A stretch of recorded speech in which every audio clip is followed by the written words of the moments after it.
17th, 2024 Board of Commissioners meeting. We'll all stand and for the invocation. Heavenly Father, thank you for this time together. Thank you that you've given us this body to preside over Eaton County. We just ask that you be with us this evening as we deliberate and talk about the issues. We just ask that you be with us, give us wisdom as we discuss the issues. In Jesus' name, amen. I pledge allegiance to the flag of the United States of America and to the republic for which it stands, one nation, under God, indivisible, with liberty and justice for all.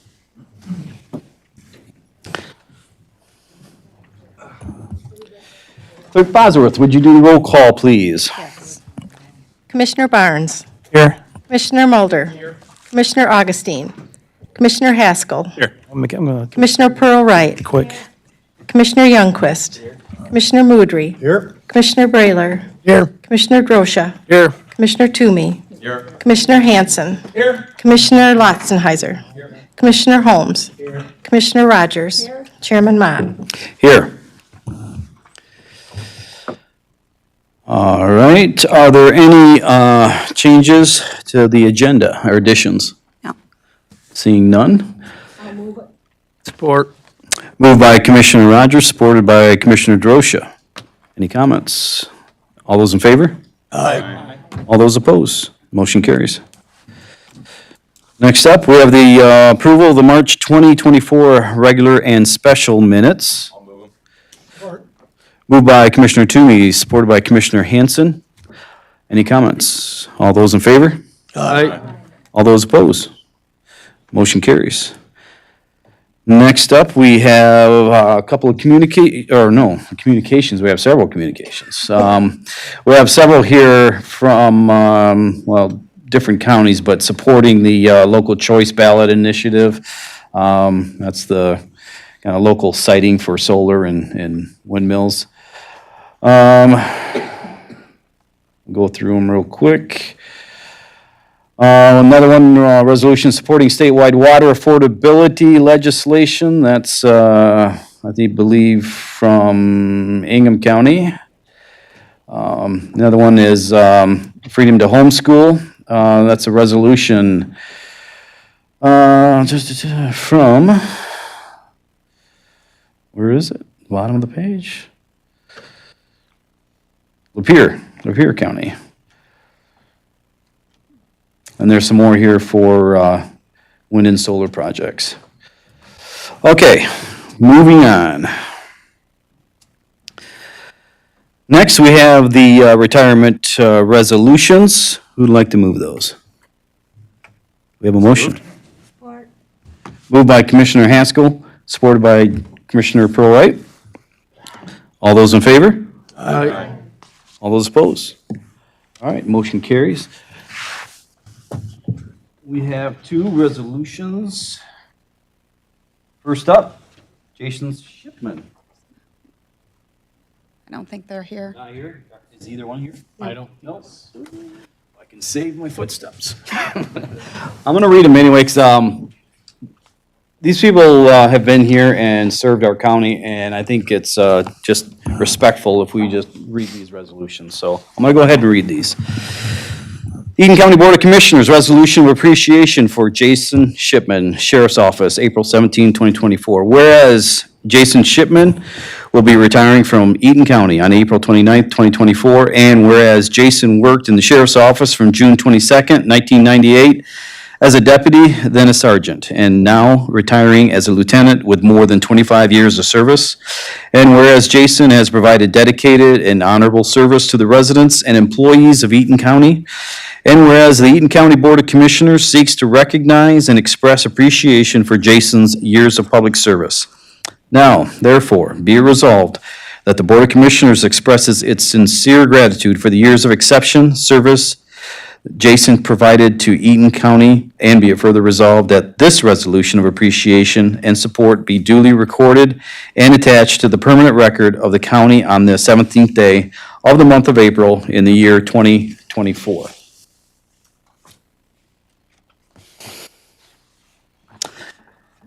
Next, we have a resolution of appreciation for the Honorable John Mauer, Circuit Court. Whereas the Honorable Judge John Mauer retires in Eaton County on April 30th, 2024, and whereas Judge Mauer was appointed to the Circuit Court Judge on May 2nd, 2016, and was elected judge effective January 1st, 2019, and is retiring from Eaton County after more than 7 years of service. And whereas John Mauer has provided dedicated and honorable service to the residents and employees of Eaton County. And whereas the Eaton County Board of Commissioners seeks to recognize and express appreciation for Judge Mauer's years of public service. Now, therefore, be it resolved that the Board of Commissioners expresses its sincere gratitude for the years of exceptional service for the Honorable Judge John Mauer has provided to Eaton County. And be it further resolved that this resolution of appreciation and support be duly recorded and attached to the permanent records of the county on this 17th day of the month of April in the year 2024. I want to thank them for their service. Next, it brings us to our limited public comment section. If you'd like to address the board, please approach the podium, and we have a limit of 3 minutes, please.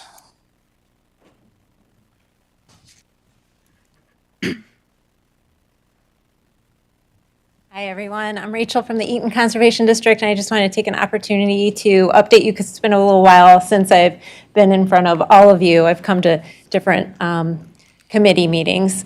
I just wanted to let you know we had a fantastic year last year. We reached more residents. We reached but broader parts of the county. This year, we're off to a great start. We just finished our tree sale. We increased the number of trees into the community by 20% over last year. So that's almost 16,000 trees that we distributed last week. I'm still recovering. It was quite a feat, and we had such fantastic volunteers come out. Our community is really supportive of that sale, and it's kind of like a holiday. I also wanted to mention that we have some upcoming events that you might be interested in. We're going to be doing stream monitoring throughout the Thornapple watershed the first 2 weeks in May. So I know that's in many of your districts. I try to reach out and let you know when we're doing that so that you can look out for us working in your neighborhood, or if you get calls from your constituents, you'll be able to explain to them what's happening, because sometimes people stop by very curious about what we're doing on the side of the road in the river. And then we also, you probably have heard, because I think I reached out to all of you, that we're going to be featured as the guest at the Lugnuts baseball game on Arbor Day. And I'm really excited about it. I'm kind of going overboard. The theme is Conservation Carnival. So if any of you remember like the old school like school carnivals with, pitching and throwing darts and things. We're not going to do that stuff, but we're going to do those kinds of games with prizes, and it's all going to be conservation related. So lots of fun. I hope you can join us there, and we'll see you at an event sometime this year, I hope. Let me know if you need any questions. I know you have a resolution up this later today regarding the district. I'm going to stay in the audience, so if you have any questions, I'm here to answer them. Thanks. Thank you, Rachel.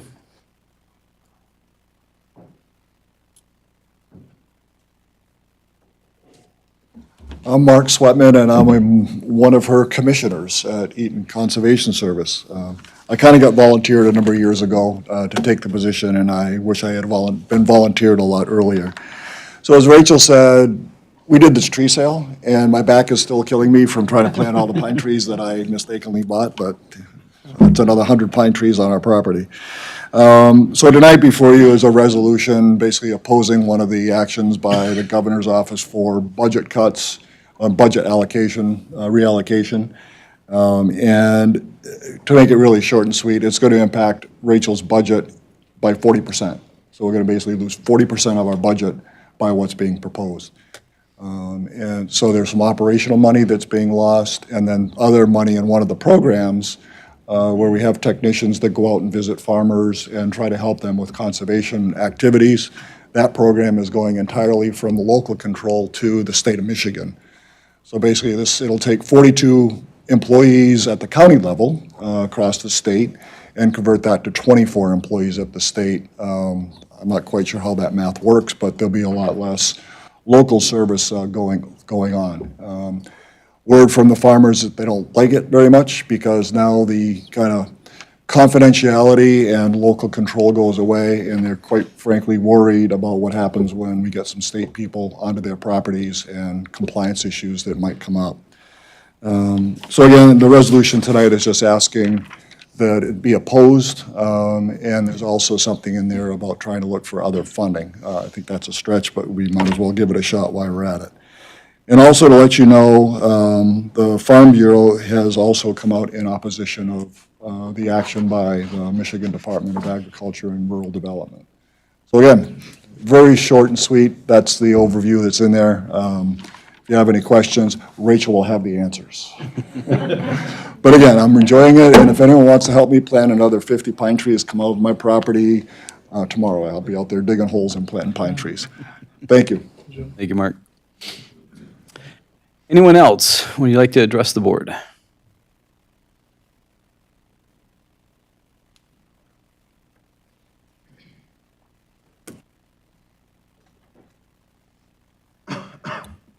Good evening. My name is Russ Hicks. I live in Eaton Rapids Township.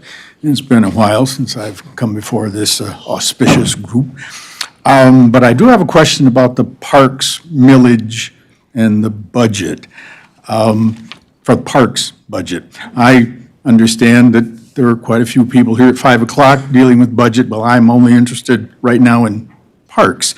The parks millage passed nearly 18 months ago, and then, to my personal chagrin, 3 months later, the Parks Commission is abolished by a 12-3 vote of this group.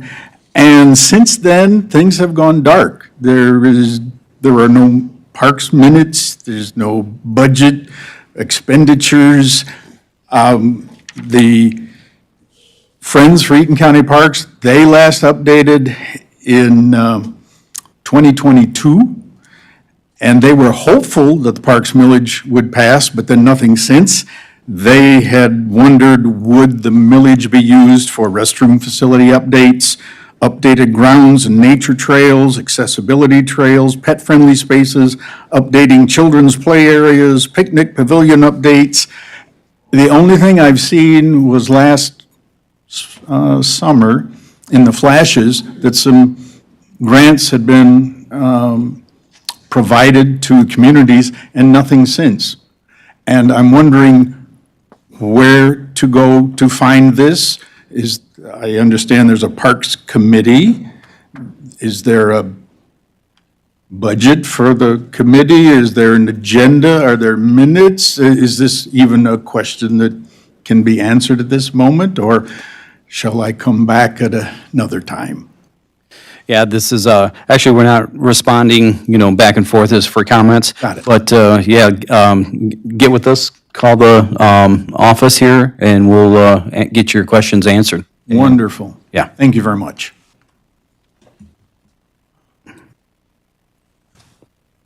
Anyone else? All right, seeing none. We are going to move on to the 2022-2023 audit update with Nathan Balderman from Reman.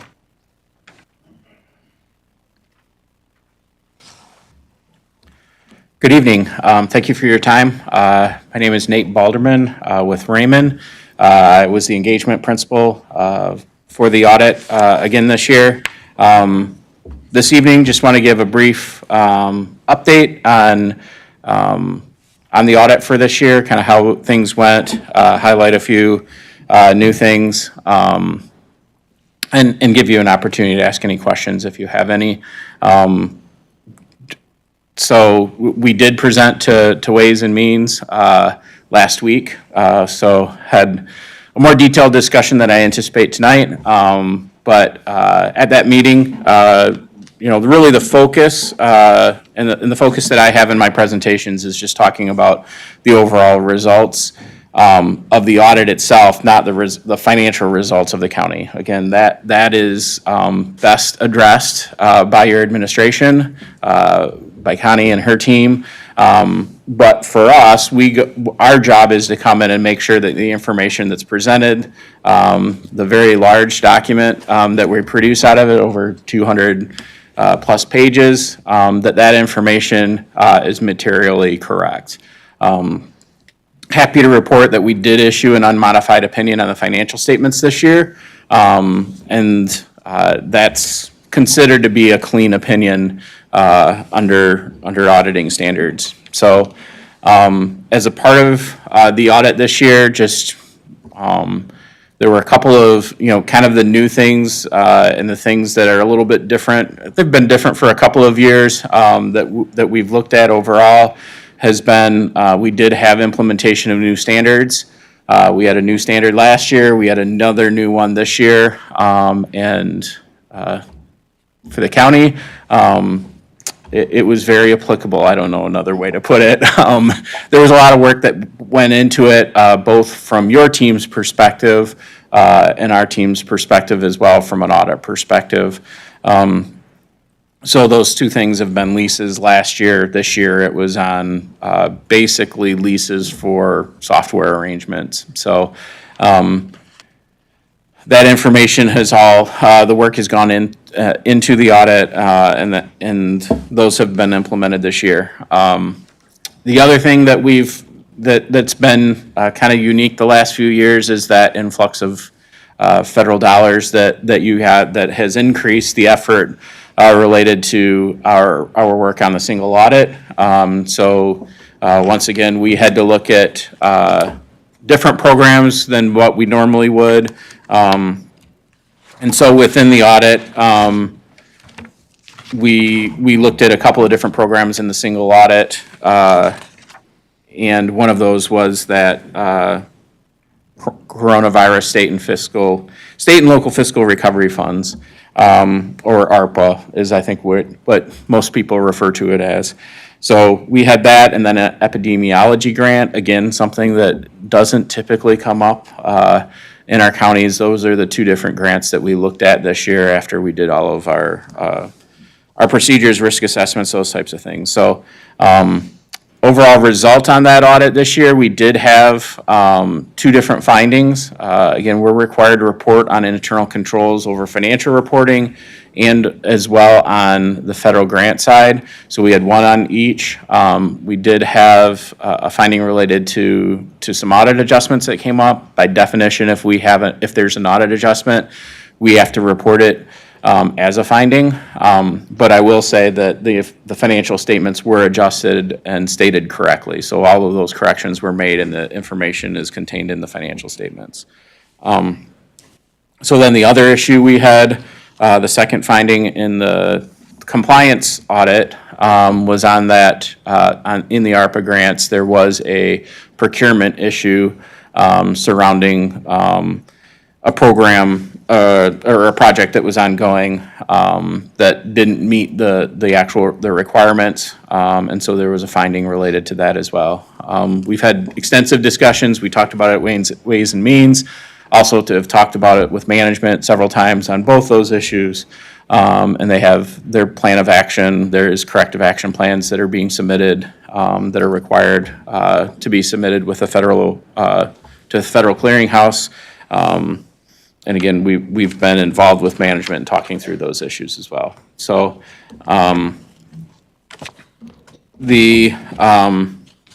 again, overall, those issues, again, are things that had to be addressed, had to be reported, but I'm confident of moving forward. So, just also want to take this opportunity, it is a pleasure working with the county. I've been working with the county for the past, I think, 3 years now. And so it's been great working with the team. And I do feel like, the process that we've gone through has been, it is kind of a team effort as we go through things.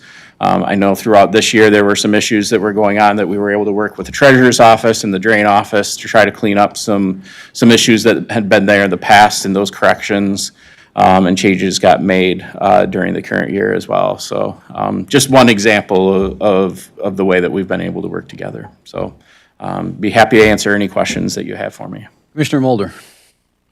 Mr. Baldwin, you've alluded to it, but I'd like to ask, was our staff forthcoming? Were they open? Did you have entire access to all the documentation that you needed? And did you find any issues with the transparency of staff and our documentation toward your audit? We had complete cooperation, again, worked very well together, no denial of information, that kind of stuff. Definitely, if anything, they give us more information than we need and try to anticipate our needs during the audit, so. Thank you. Any other questions for Nate? Commissioner Mudry.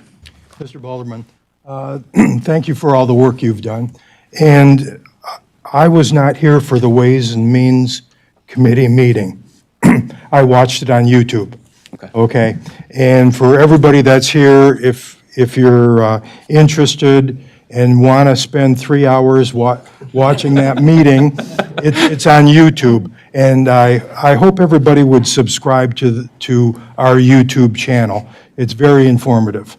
But getting back to the question I have for you, is that it seems that the federal and state monies that we receive, COVID and whatever, made for a different animal in the audit. And it changed things, Yeah. made things more complicated. It definitely does. Anytime you have federal grants involved in what you're doing, it's more complicated. And we talked about it a little bit. Part of the issue where we had the finding was the fact that the plan of how you were gonna fund the project changed. So anytime that happens, there's additional risk because you have different compliance requirements with different funding sources.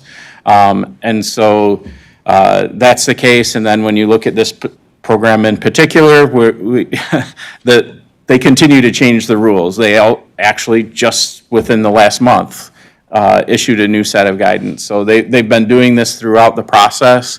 And it's also, I think I mentioned, it's also the U.S. Department of Treasury, which if you look at your schedule of federal awards, that's not usually who is administering the grants that you get. It's the other departments of the federal government that are administering it. The way that they chose to do the federal grant programs under the COVID programs, all the different programs, most of them originated through Department of Treasury. So that also caused some complication in terms of not the normal body that was setting out rules and setting about guidelines that you had to follow, so.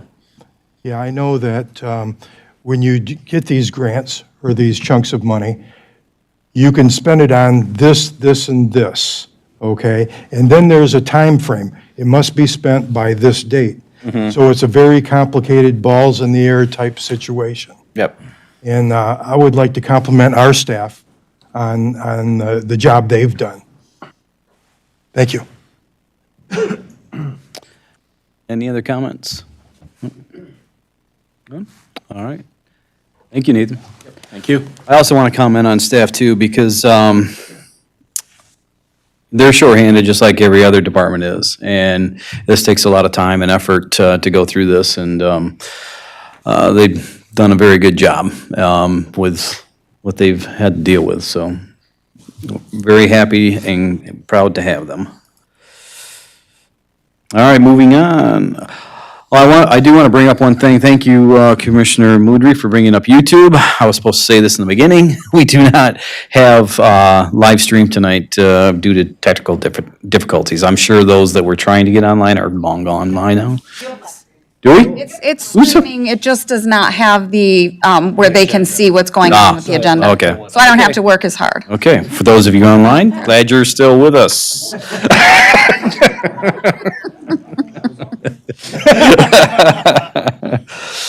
All right. Moving on to Health and Human Services, Commissioner Lutzenheiser. We did not meet. That concludes my report. All right. That brings us to Public Safety Committee with Commissioner Barnes. Thank you, Mr. Chair. I have 12 action items tonight. I'd like to move 1 through 11 as a slate, if that's okay. These are Community Corrections Department grants that Melanie has applied for the last 12 years or more. There's been no changes. There are no matches on any of these. I can read the names for the record and then ask for questions. Are you okay with that, Mr. Chair? Or? Yeah, if you want to do them as a slate, that's great. All right, perfect. So I'm just going to read these, and then at the end, we can do questions. Number 1, resolution to approve application for Office of Highway Safety Planning Strategic Traffic Enforcement Program. Number 2 will be the resolution to authorize application for the Community Corrections Act 1988, PA 511 grant. Number 3, resolution to authorize application for the Michigan Drug Court Grant Program, Adult Circuit Drug Court. Number 4, resolution to authorize application for Bryan Memorial Justice Assistance Grant, Adult Circuit Drug Court. Number 5, resolution to authorize application Michigan Drug Court Grant Program, District Hybrid Court. Number 6, resolution to authorize application for Swift Insure Actions Probation Program. Number 7, resolution to authorize application for Michigan Drug Court Grant Program, Felony Sobriety Court. Number 8, resolution to authorize application for Bryan Memorial Justice Assistance Grant, Felony Sobriety Court. Resolution number 9, resolution to authorize application for Michigan Veterans Treatment Court Grant Program. Number 10, resolution to authorize application for the Office of Highway Safety Planning Grant, Felony Sobriety Court. And number 11, resolution to authorize application for the Office of Highway Safety Planning Grant District Hybrid Court. Any questions on those? Support. Has there been a motion, has it been moved? Did you move? I'll move it. I'll move all 1 through 11. Did at the beginning. Moved.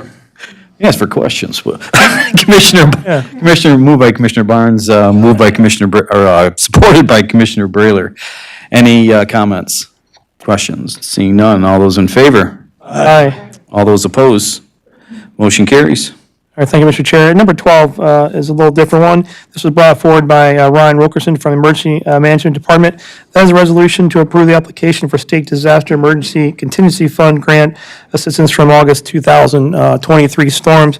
Basically, in county, there is 451 valid registrations for the disaster assistance. 52 of those referrals were deemed eligible after review. So basically, this is a resolution to approve the application for disaster assistance, and I so move it. Moved by Commissioner Barnes, supported by Commissioner Toomey. Any comments, questions? Seeing none, all those in favor? Aye. All those opposed? Motion carries. All right, thank you, Mr. Chair. That's all my action items. I will just say, as far as update on the command unit for the Sheriff's Department, we're still looking about a year out for that. And I'd also like to thank all first responders and recognize the National Public Safety Telecommunications Week, which is going on currently. That concludes my report. Thank you, Commissioner Barnes. Next up, we have Information Technology and Communication Committee with Commissioner DeRosa. Thank you, Mr. Chair. Yes, we met on April the 3rd, and we went through some house cleaning or keeping items. We had an update on our broadband, the State of Michigan BEAD project. We had Tri-County Aerial Imagery Project update, and we had Homeland Security grant application equipment request. And then we have 2 resolutions. The first is a resolution to approve email and messaging use policy, which is internal to the county. And I'll just briefly, whereas the Technology Services Department has developed an email and messaging use policy as part of the Comprehensive Information Security Policy Manual developed to achieve compliance with IRS Publication 1075 guidelines for the receipt and storage of federal tax information within the county-operated technology network utilized by the Friend of the Court. And whereas the proposed email and messaging use policy has been submitted to and received by the Information Technology Communications Committee, and whereas the Information Technology and Communications Committee recommends the approval of the email and messaging use policy as submitted by the Technology Services Department, now therefore be it resolved that the Board of Commissioners approve this email and messaging use policy effective immediately, and I will move this resolution. Moved by Commissioner DeRosa, supported by Commissioner Lotzenheiser. Any questions or comments?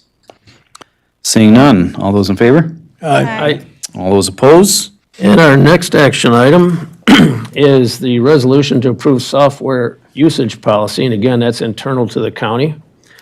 Whereas the Technology Services Department has developed a software package usage policy as part of the Comprehensive Information Security Policy Manual development to achieve compliance with IRS Publication 1075 guidelines for the receipt and storage of federal tax information within the county-operated technology network utilized by the Fred of the Court, and whereas the proposed software usage policy has been submitted to and reviewed by the Information Technology and Communications Committee, and whereas the Information Technology and Communications Committee recommends the approval of the software usage policy as submitted by the Technology Services Department, now therefore be it resolved that the Board of Commissioners approve the software usage policy effective immediately, and I will move this resolution also.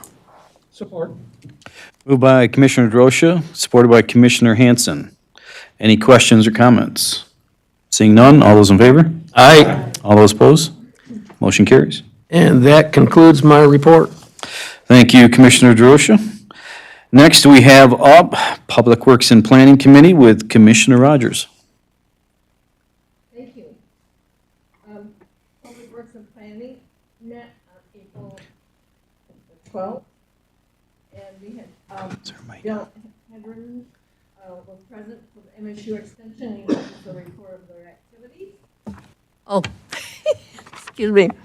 And also, we had environmental sustainability director was present to give us an update on material management plans requirement for the state of Michigan.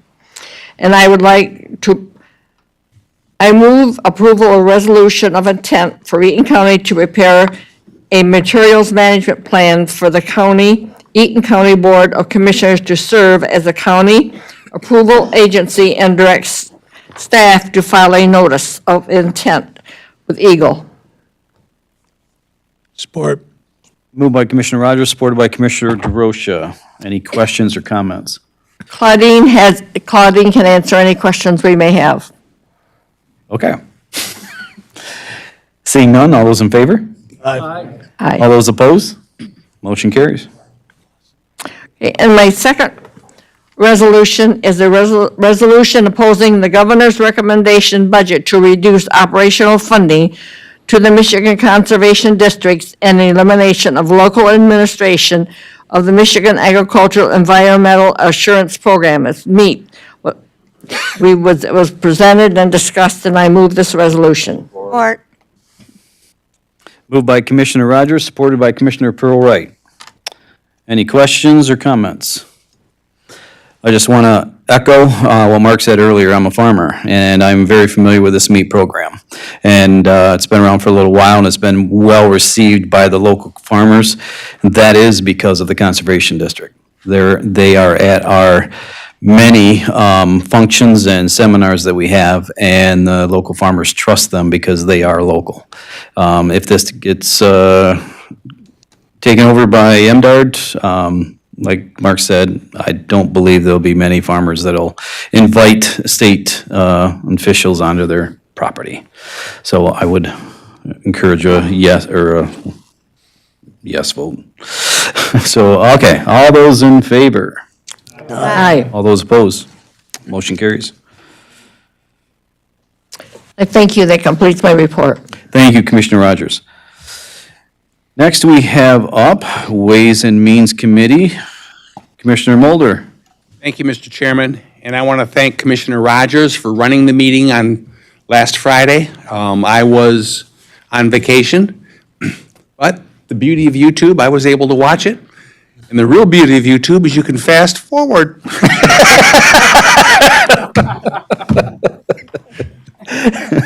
She and I will tag. Yeah, I was going to say.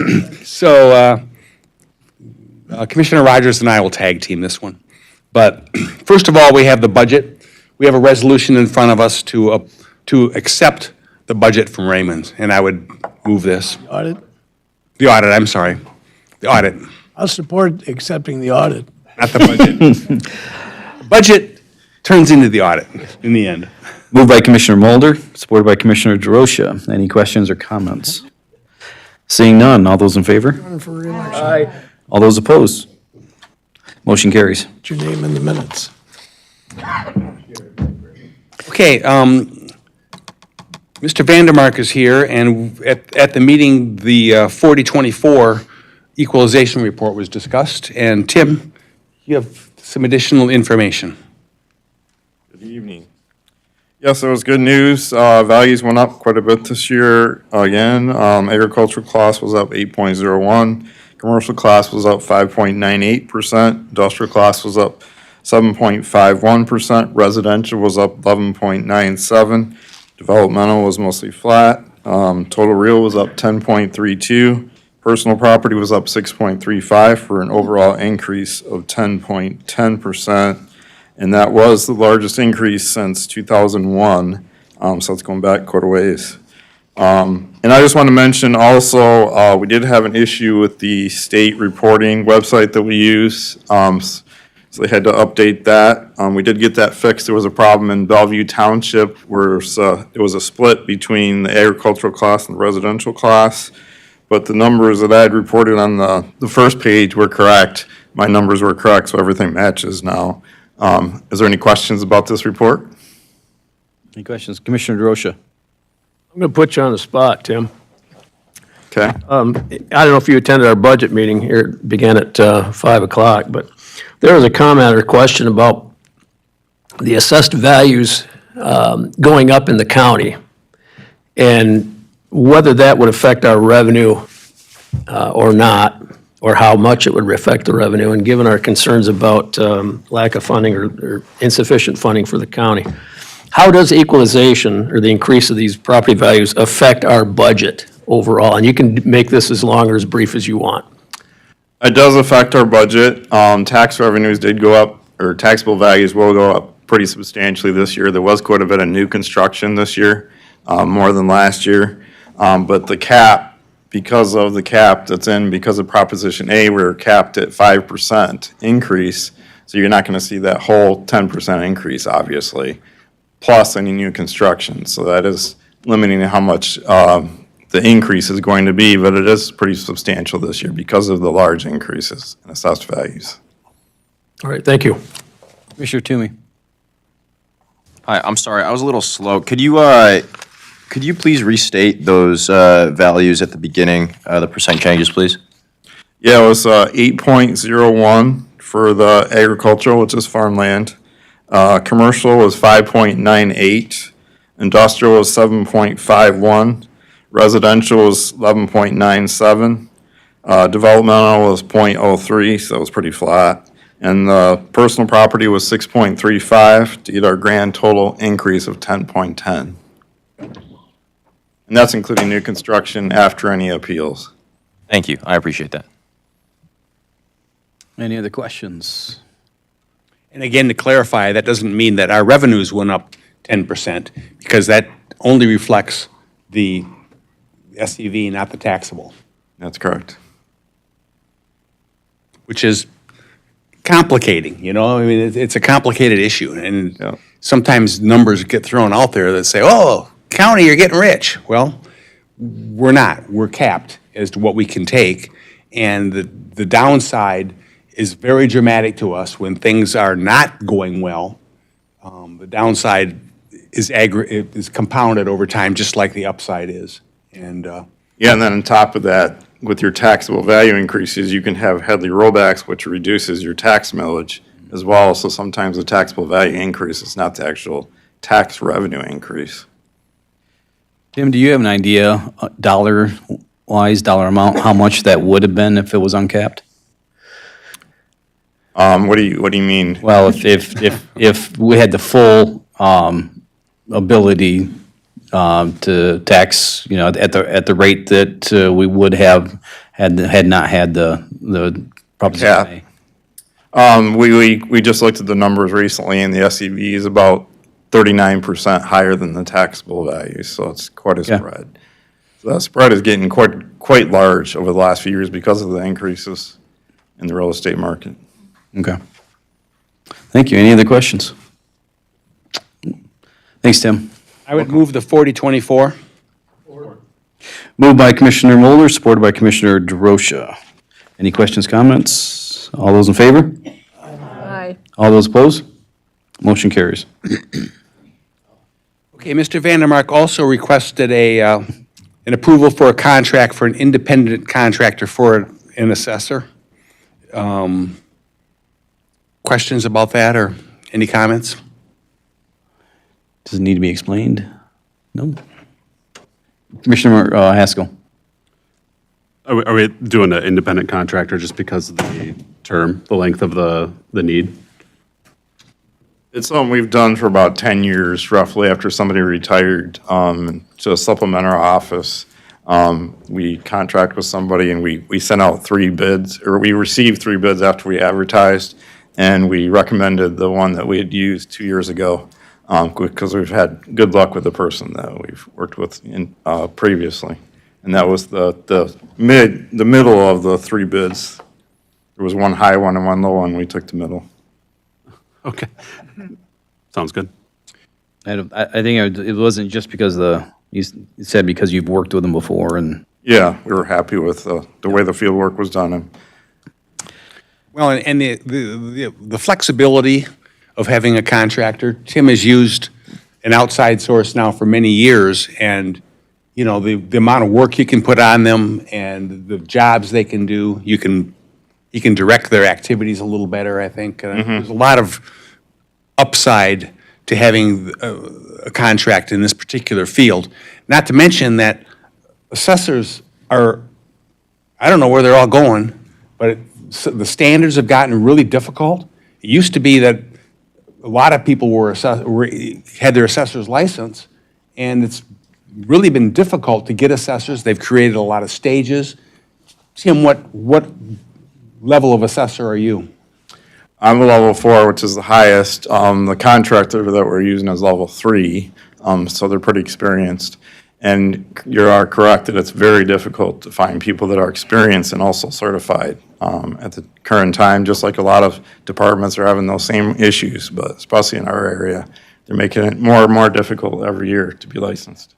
Yeah, and the assessors, a level 4 is critical for any kind of a unit that has any sort of industrial and commercial kinds of assessing to do. It really is a specialized skill, and the future doesn't bode well because we just don't have, it takes a lot of years. I don't know how many years it takes to become a level 4, but it takes a lot of years and a lot of experience to reach that. And it's not something you just go to school and get. You have to actually put the hours in. That's, we're not developing any more of those to speak of. I'm speaking for you, but you know I'm right. That's correct. It takes about 4 years, but then you have to pass, you have to basically write a master's thesis essentially, so it is quite a bit to get it. Is there any more questions? I'll move the contract. Moved by Commissioner Mulder, supported by Commissioner DeRosa. Is there any more questions or comments for Nathan? Seeing none, all those in favor? Aye. All those opposed? Motion carries. Thank you. Thank you. Thank you. Thank you, Tim. There's a resolution in the packet to authorize an application for the Indigent Defense Commission for a public defender grant. I'll move it. Support. Moved by Commissioner Mulder, supported by Commissioner Haskell. All those in favor? Aye. All those opposed? Motion carries. There's a resolution for full faith and credit for the Bel Air Hills drainage for the drain office. Barbara would move it. I'll move it. Moved by Commissioner Rogers, supported by Commissioner DeRosa. Any questions, comments? Yes. Where is the Bel Air Hills drainage?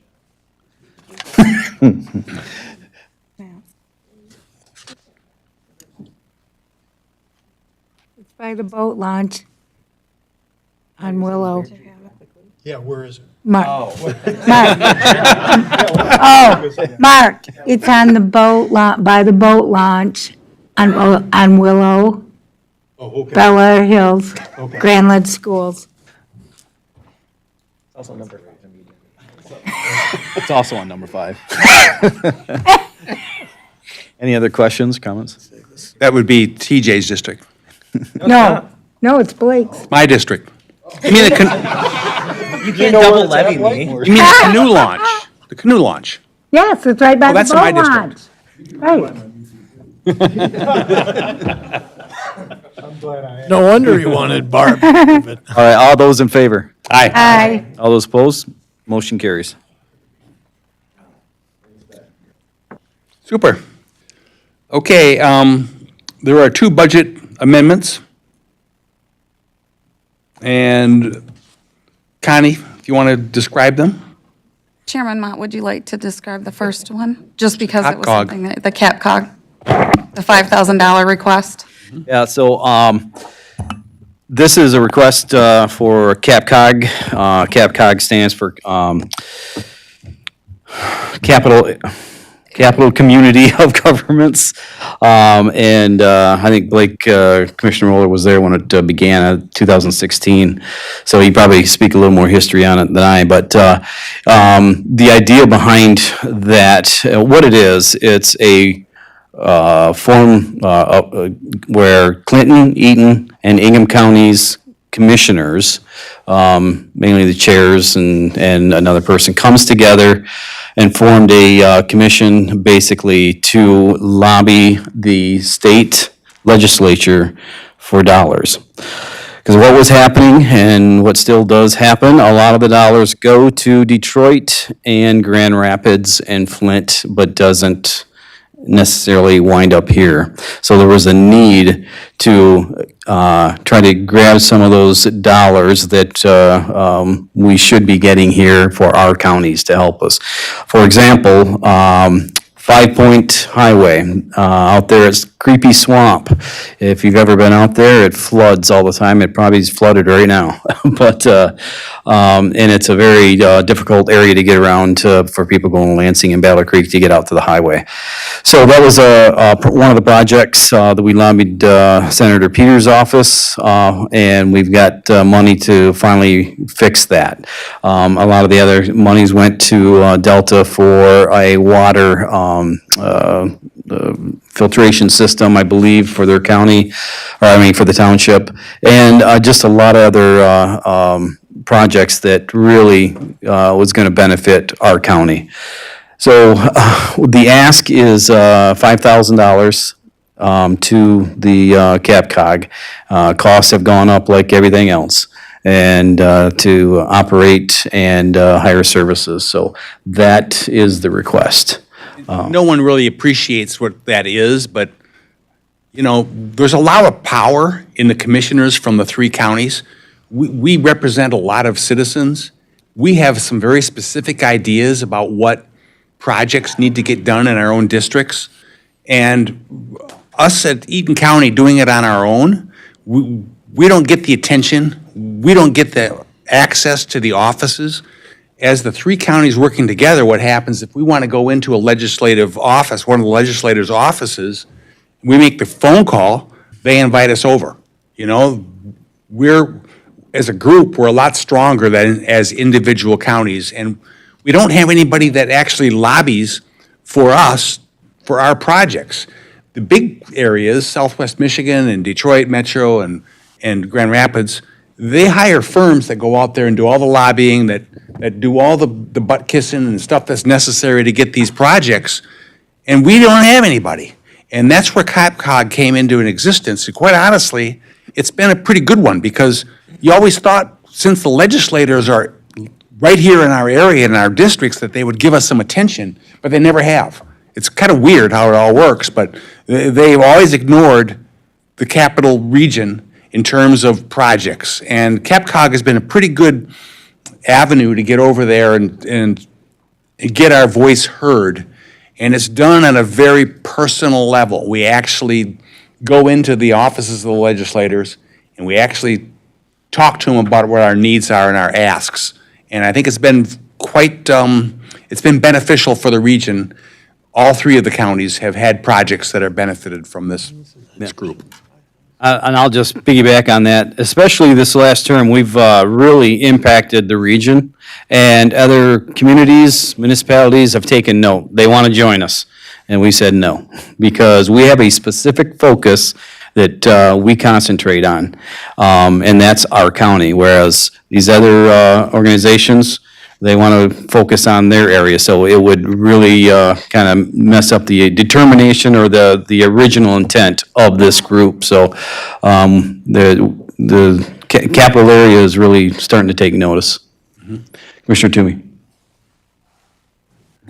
Could you please let me know, what was the previous amount for the annual dues for CapCog? 5,000. 5,000. Okay, so it's, all right. Commissioner Brailer.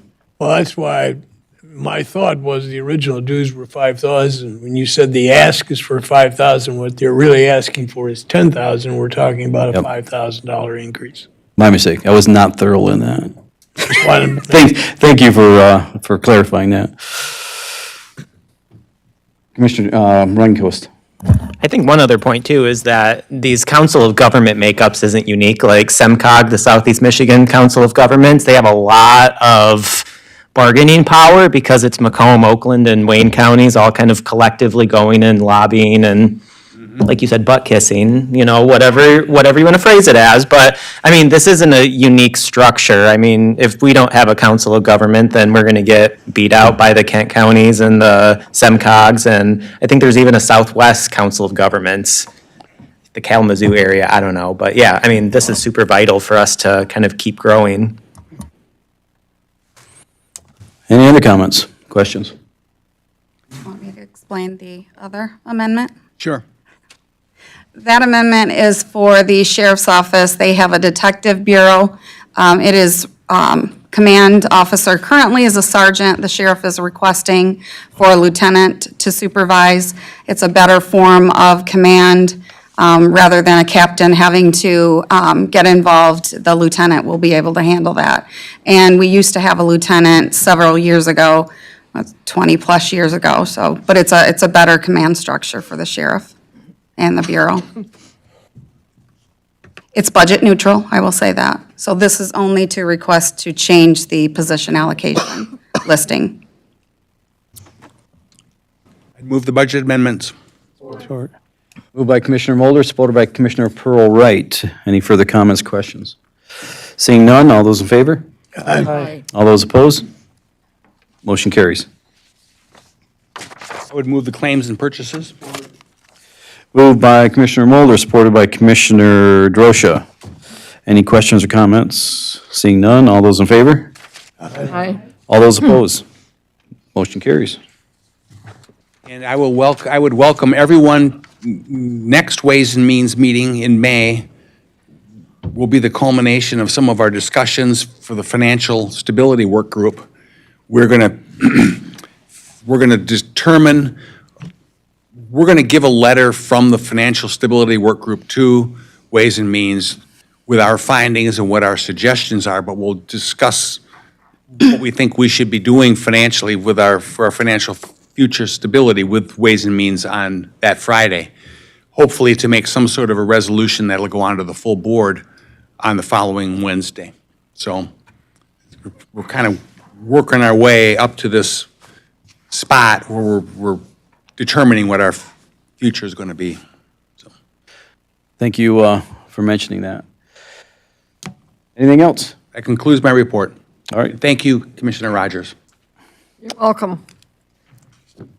All right, that moves us to page 2 of the agenda. Next up, we have our second limited public comment.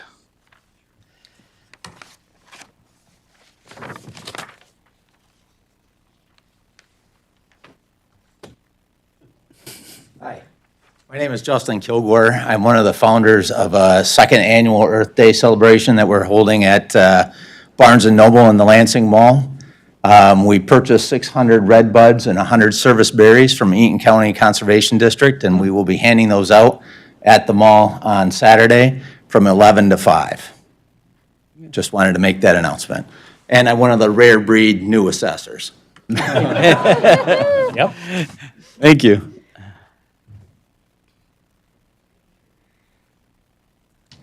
Hi, I'm Jackie Blanc. I came to you last month and talked to you about house removal, building removal, and about tornado shelter. I was unable to, I did YouTube the Public Works, but I wasn't able to attend that.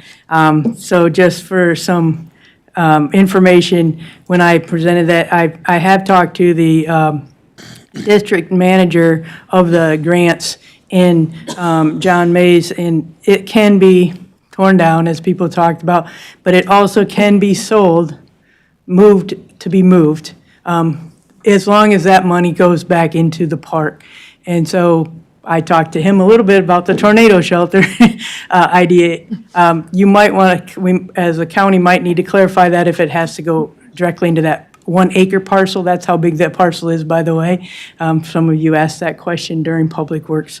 And if that was the case, maybe that would be to crush and fill that and make it in the parking lot, or if it could be used for that tornado.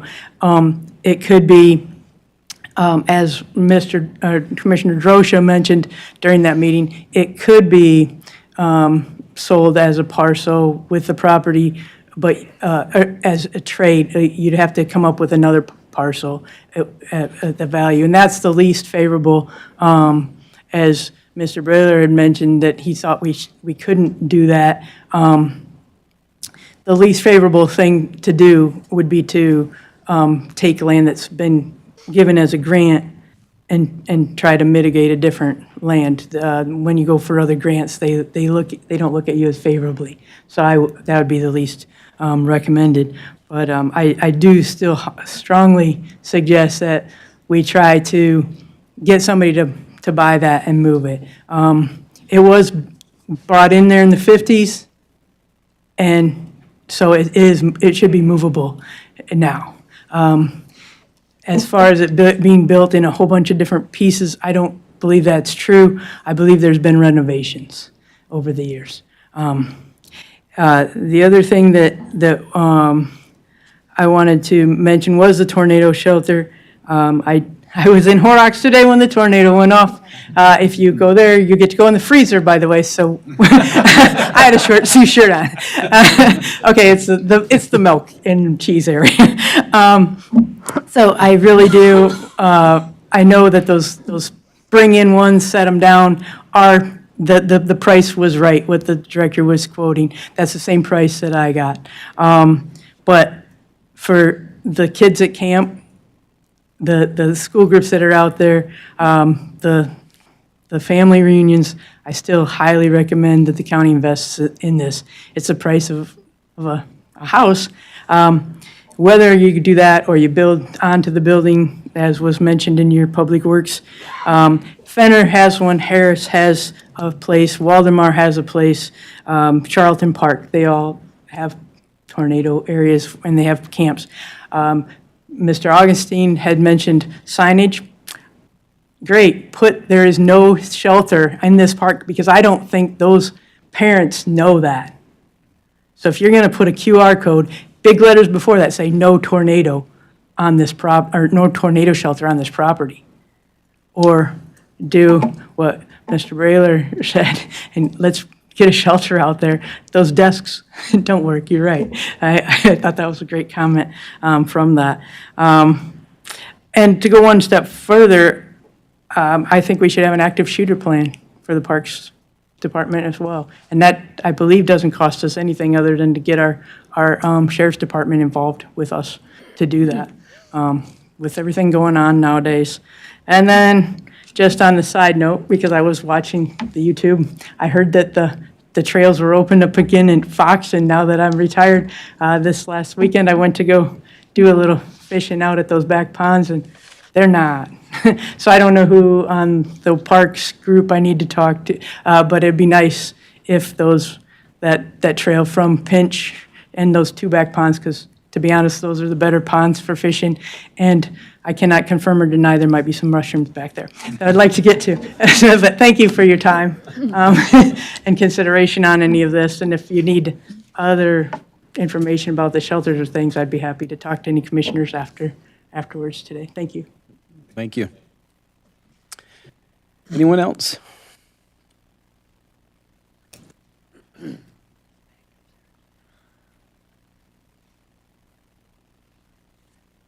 Good evening again. I am still Russ Hicks in Eaton Rapids Township. This time, however, I have my Association of State Dam Safety Officials cap on, and I am on the Dam Safety Speakers Bureau of the ASDSO to let you know that April is National Dam Safety Awareness Month, and May 31st is National Dam Safety Awareness Day. And the reason it should be on a sticky note or its electronic equivalent on your computer is that a river runs through Eaton County, the longest in the state of Michigan and the second largest watershed in the state of Michigan.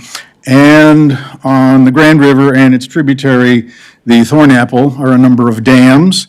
Two of them have the dubious distinction of being killer dams, both Smithville and State Street. And the well, I'll back up a moment and say, when you're dealing with budgets, be thankful that you are not the brethren in Gladwin and Midland counties and dealing with the Four Lakes fiasco of the 4 dams that failed there 4 years ago. That project, as of yesterday, has now nudged just over $400 million, and it has now been put on hold due to a lawsuit filed by 800 members of Secord and Smallwood Lakes indicating they do not wish to be part of the special taxation unit. And as a result, when that is completed, if it's completed, the price will go up another $3 million, essentially $1 million a month, while that project is on hold. So you have some dams. You should keep a watchful eye on them to make sure that they are not on the national inventory of dams, of which they have, there is a new 30 for 30. It's rather ambitious, but the recommendation is to remove 30,000 dams by 2030. And I don't think any of them are on the Grand River, but stay tuned. National Dam Safety Awareness Month. Thank you. Thank you.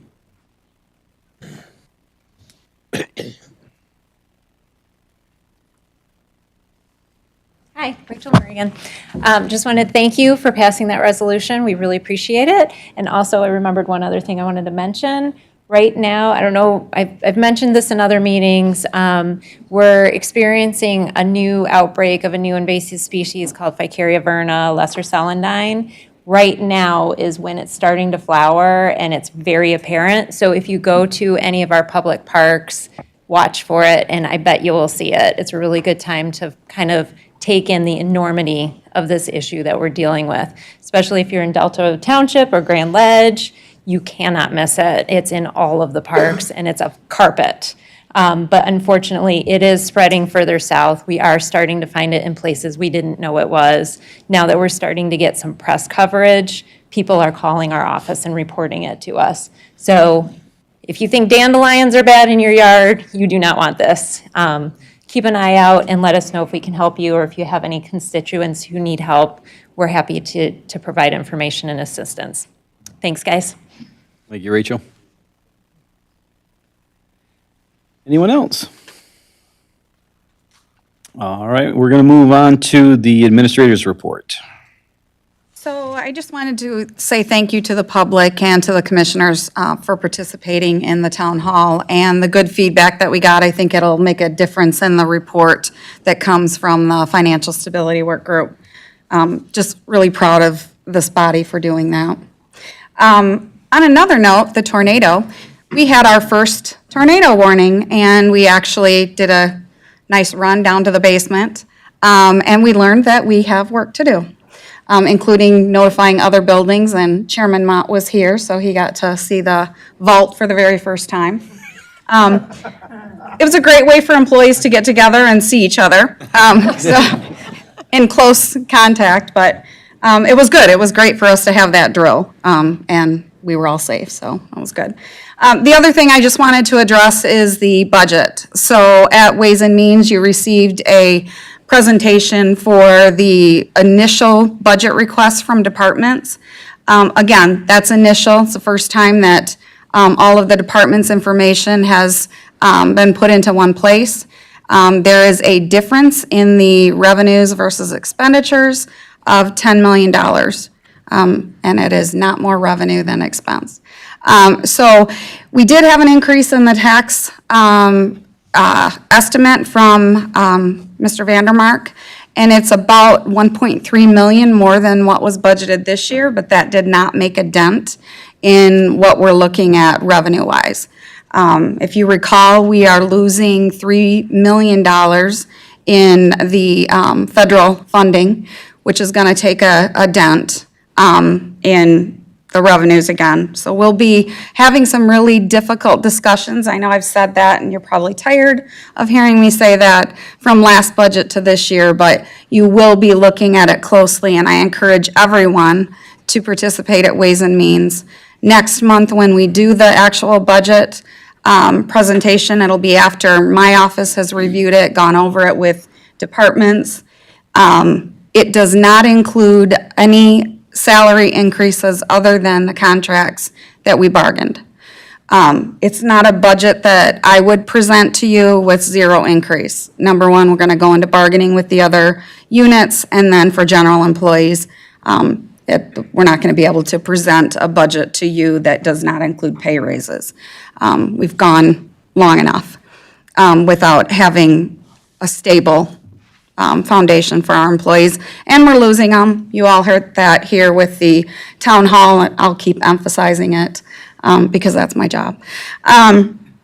So when we get into this, we'll start looking at what we have to cut if necessary, and what the county will look like overall if that happens. So again, I appreciate participation. I encourage you all to meet with Melissa Ballard, our finance director. I know some of you met with her last year and went through the budget. She'll go over it in detail. It might be a little annoying, but she will do that for you. And we're all here to answer questions, and we're all looking at everything as close as possible. Did I miss anything? I don't know. I was looking at Ben. No, sorry. All right. Thank you, Controller Selby. Next up, we have commissioner comments. Any comments from the commissioners? Commissioner Mulder. I would like to thank staff for putting out this piece of literature, talking about our financial stability, and again, good work, but there's plenty more work in the future, so. Yep. Commissioner Drosha. Mr. Chair, you addressed Creepy Swamp, and I don't know how much information you have on that, but I'm sure everybody's eager to find out what's going to be repaired down there. Yeah, I would too. Could you address it? All I know is that they're going to be raising it. I don't know. I've heard 6 feet, across there, just so it won't flood again. That's all I know. And I think they're going to start, in 2026, I think. I think that's what I heard, but, these projects always change. So this is all state grant money, this is not, where's the money? No, it's federal. Most of it came from federal budget money. Okay. Yep. All right, thank you. Yep. Commissioner Barnes.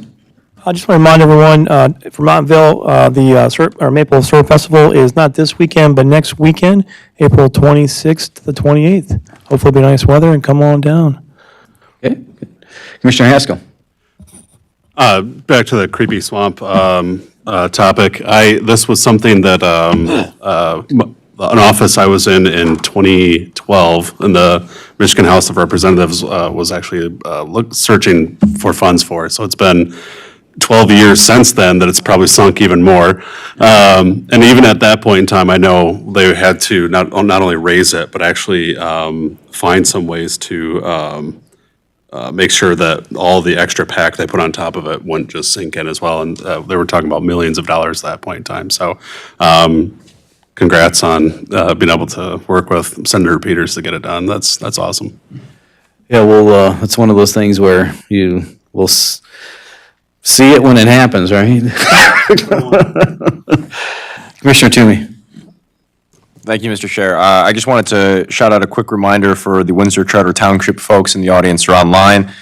Windsor Township, excuse me, and the Dorothy Hall Library will be doing their 3rd annual Community Cleanup Day on Saturday, May 18th. Would always encourage people to get out and help clean up the community and maintain some of our public libraries. So thank you. Anyone else? I just want to give a shout out to our Eaton County Sheriff's Department. So today I attended the active shooter training they had for elected officials and leaders. And I think Commissioner Pearl Wright was there. The school Mass shooting training or educational workshop they had today. I didn't know what to expect. It was at the Crown Plaza out on Cricht Road. And when I walked in the room, I was amazed. There was, I believe, a little over 300 people that attended that. It was a full room. They had to get more chairs. It was an incredible event. Eaton County was well represented, and there were panels there from Orlando, city government, from the nightclub shooting. And the mayor from Dayton, Ohio was there from the mass shooting they had. I'm not sure which one it was. But the panels were excellent. And this is something that they're doing across the country, trying to get more public officials, elected officials involved, educated on this topic, because unfortunately, in the day we live in, these things happen more and more. And they're telling us it's not a matter of if, but when. Michigan State, I think police chief was there today and spoke. State of Michigan, State Police, they were there and gave us some good insights and information on communication. There's things that happen in this that you never even think of. And so this training is vital, and I would encourage anyone that if I have an opportunity to go to one, you will learn a lot. So thanks to the Sheriff's Department, thanks to Scott Brooks and everyone else that contacted us to inform us about it, and it was very informative, so thank you. Anyone else? Moving on. Unfinished business? No. None? Old business? None. And that brings us to new business. Yes. Mr. Chair, I would like to move that we enter into closed session under Section 15.268, Section 8E of the Open Meetings Act to discuss insulin price fixing with attorney Lisa Esser from Summers PC, and this requires a roll call vote. Madam Clerk, would you do the roll call? We need a support. Oh, yeah, there's support. Moved by Commissioner Brader, supported by Commissioner Toomey. All those in favor? Sorry, roll call vote? Commissioner Barnes. Yes. Commissioner Mulder. Yes. Commissioner Haskell. Yes. Commissioner Pearl Wright. Yes. Commissioner Youngquist. Yes. Commissioner Mudry. Yes. Commissioner Brayler. Yes. Commissioner Drosha. Yes. Commissioner Toomey. Yes. Commissioner Hanson. Yes. Commissioner Lotzenheiser. Yes. Commissioner Holmes. Yes. Commissioner Rogers. Yes. Chairman Mott. Yes. All right, that's majority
session. I would move the resolution. That was fast. The resolution is moved by Commissioner Derosha and supported by, Thank you for your Commissioner Joe Brailer, and supported by Commissioner Toomey. Any comments, questions? Commissioner Mulder? It doesn't indicate who our council would be. That's going to be determined by the staff, it says. I mean, it's you. It gives the discretion, yes. But my recommendation would be that we utilize the same. And this council did our work for the opioid. Correct. We were Correct. approached by about 5 different groups at Yes. the time, and we chose this particular law firm Mhm. for several reasons. Yes. And I probably, principally, I'm against it, and I'll probably vote against it, but I will add that this law firm was able, on the opioid end, to come up with Meyer settlement, but nobody else, most of the other plaintiffs missed the opportunity to jump on that. And I think I'm correct in saying that these guys called us up and said, hey, there's an opportunity, we have to act immediately. We all came together in a special meeting. Is that, do I remember that correctly? Yes. No, it was on closed session, so we don't know. Yeah, no, I mean, really, it's, they did a good job for us that way. I'm just plugging it because that's a fact, and I want to make sure we read it. Make sure your mic is on when you talk. Late. We're back in public. Done. Any other comments? All right. All those in favor? Aye. All those opposed? Motion carries. All right. Well, with that, we are adjourned until Wednesday, May 15th.